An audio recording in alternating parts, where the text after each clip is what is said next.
Maniniwala ba kayo na ang lalaking ito ay nagmula pa sa Mindanao? At tiyak na mas lalo kayong mamamangha kapag nalaman nyo ang paraan kung paano siya nakarating dito sa Maynila at kung ano ang kanyang adhikain sa kanyang pag-iikot sa buong Pilipinas. At sa kanyang pagdating dito sa Maynila ay na-feature na rin siya ng isa sa pinakasikat na masasabi nating motovlogger dito sa Pilipinas na si Kuya J o Team Katagumpay. At sa kanilang pagkikita ay nakatanggap ito ng ilang kagamitan na magagamit niya sa kanyang paglalakbay mula sa naturang vlogger. Tulad na lamang ng bagong lagayan ng tubig, bagong bag, dalawang bagong sombrero, nandyan din yung 2 piraso ng jersey ng Team Katagumpay, at syempre kape, pampagising sa pagbabiyahe, at para naman sa kanyang bike na set ng isang kadena. At binigyan din ito ni Kuya J ng pambaon niya sa kanyang paglalakbay. At syempre bago sila maghiwalay ay nagdikit na rin ng kanyang stickers sa ang Team Katagumpay sa bisikleta ng ating butihing kapatid. At ang isa sa pinaka nakakabigla at pinaka nakakatuwa dito ay isa siyang balik Islam. Kaya naman tara't sama-sama nating tuklasin kung sino at ano ang dahilan ng kapatid natin na ito na nililibot niya ang buong Pilipinas gamit lamang ang kanyang munting bisikleta. So yun mga kaalam, nandito tayo ngayon sa Masjid Muhammad sa Parañaque City. Dito po tayo nagbigay ng khutbah sa pamamagitan ng pag-request sa atin ni Grand Imam ng Masjid Muhammad sa Parañaque City, si Sheikh Habib Abidin. Ayan siya sa tabi natin. Kakatapos lang namin magmerenda ngayon doon sa Mon Kebab Restaurant. May napansin tayo, yung pinainom natin, yung binigyan ni Ustad kanina ng tubig. Siya ba yun? Siya? Okay, so siya pala yun. Balik Islam pala yun. Hindi natin lubos sa kalain na siya pala ay kapatid natin sa pananampalataya. So, tanungin natin si Kuya, interviewin natin si Kuya kung saan siya nanggaling, gaano kala yung pinanggalingan niya, at kung ano hangarin niya sa buhay sa pagbibisikleta niya. So, Kuya, pakilala ka muna sa mga viewers natin. Magandang hapon po. So ako po pala si NLG Matunding. So from Bukidnon. Ako po ay umiikot sa buong Pilipinas at pang 24 po na probinsya ang Laguna at pang 25 po itong bahagi po ng Metro Manila. Mashallah, ang layo ng pinanggalingan. So ilang ano ka na Kuya naglalakbay? Pang 1 year po ngayon na araw po, January 5. Grabe, 1 year na daw siya ngayon. So subhanallah. Kailan ka nagsyahada pala Kuya? Kasi nasabi nila April po. April po sa Tawi-Tawi. Sinong nagpasyahada sa'yo? Yung sa Religion Affairs sa Tawi-Tawi. Kaya hindi mo na matandaan yung pangalan? Nandito po sa Facebook, hinahanap ko pa nga eh. Kalimutan ko yung pangalan ni Juan. So, bakit ka nag-Islam Kuya? Bilang parte po ng aking sakripisyo ay bahagi din po siya ng witsa ni Prophet Muhammad po na naglakbay para sa sakripisyo din po. Pero yung sakripisyo po na ginagawa ko para po sa ating mga SK o sinaunang kabataan o yung ating mga lolo at lola po para sa kanilang proteksyon. So, yun yung hangarin mo, yung nais mong iparating sa buong Pilipinas. Ano yung pinaka minimithi mo o nais mong iparating na mensahe sa lahat ng mga Pilipino nakakapanood dito? Ito pong aking paglalakbay ngayon ay meron po itong talakayan na nagpapaloob po sa House Bill 4696, Anti-Elderly Abuse Act. Ito po ay tatalakayin sa ating batasang pambansa at sana ngayon po na buwan na taon ay maging isang batas na ito. At nang sa ganon, lahat po ng mga senior citizen na nakaranas ng mga pang-aabuso ay makuha po nila yung benepisyo ng bill na siyang sinusuportahan ko po. Sa presensya ni Paulo Duterte, ang 1st District Representative Congressman ng Davao, ng anak ng ating former President Atay Digong. So, balak mo Kuya pumunta sa Senate? Yes po. Bukas sana kaso Sabado. So, bukas ay mag-coordinate na lang ako sa Port Santiago sa office po ng National Museum kung open po sila para ma-arrange po yung aking pag-courtesy sa presensya po ng ating batasang pambansa at may harap po ito sa ating mga mambabatas.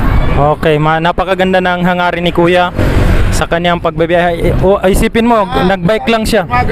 Nagbike lang talaga siya. Tignan niya, ipapakita natin mamaya yung sinasakyan niya mula Bukidnon Kuya, no? Yes po, Bukidnon po. Mula Bukidnon hanggang nakarating siya dito sa Maynila, nagbike lang siya, sidecar. Nakakatawag pansin ito kasi napakaraming pirma. Makikita niyo dyan, napakaraming pirma. So ano pala yung mga pirma dyan Kuya?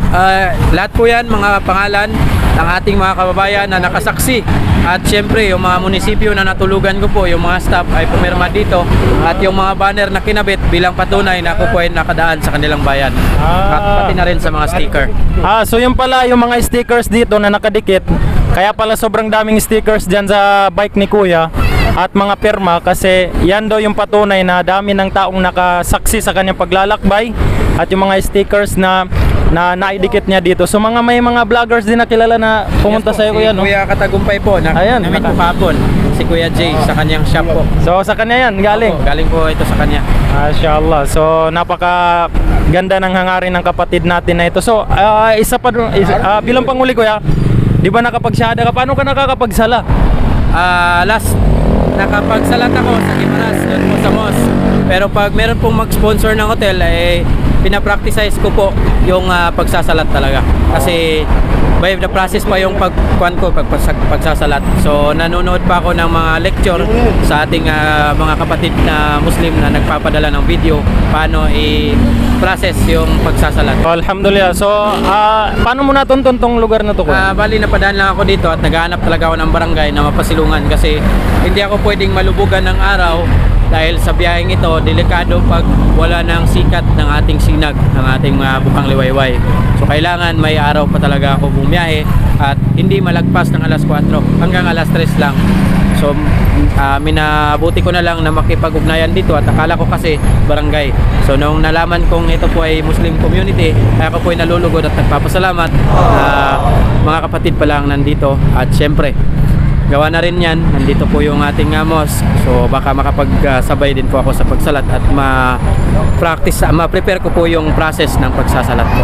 Para sa kalaman mo kuya, yan si imam natin dito, ang imam dito sa masjid. Yung nagbigay sa'yo ng tubig, Ay, siya yung imam natin dito sa masjid dito. So sa kanya ka makipag-usap mamaya. Sige. So paano yan kuya, pag uwi mo, magbabay ka pa rin? Depende na lang po yan sa ating national kung ano po yung arrangement. Kasi sila na po yung masusunod pagdating dito.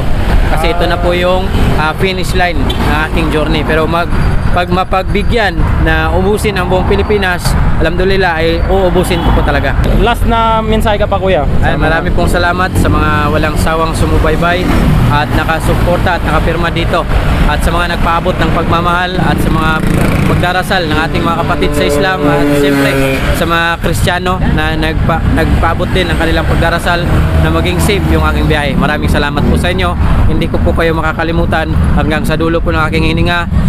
Gagawin ko po sa abot ng aking makakaya. Mayangat lang ang respeto at pagmamahal na siyang kinakailangan ng bawat isa. Yun, supportan niyo si kuya. Kapag napadaan si kuya sa inyo, ay pwede kayo maglagay ng perma nyo rito, tsaka mga stickers bilang suporta kay kuya. Nawa ay pag-ingatan ka ng Allah sa iyong paglalakbay, mahal naming kapatid. At nawa ay maisa katuparan yung minimithi mo, nais mong ipasa sa Senado natin. So nawa ay gabayan ka ng Allah subhanahu wa ta'ala at bigyan ka ng tawfik sa iyong paglalakbay. So hanggang dito na lang, magpapaalam na kami. Nandyan din yung mga kapatiran natin nakapaligid sa atin. At yun yung Grand Imam natin sa Masjid Muhammad, Paranaque City, na si Sheikh Habib Abidin. So hanggang dito na lang, syukran.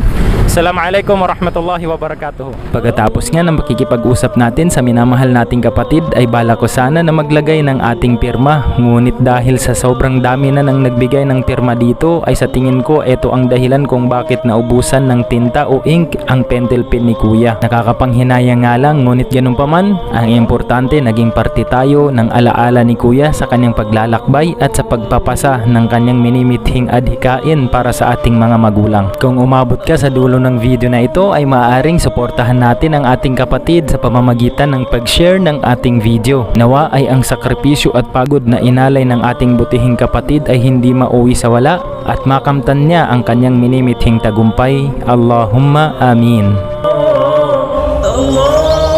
Muhammad kana an clips. Muhammad kana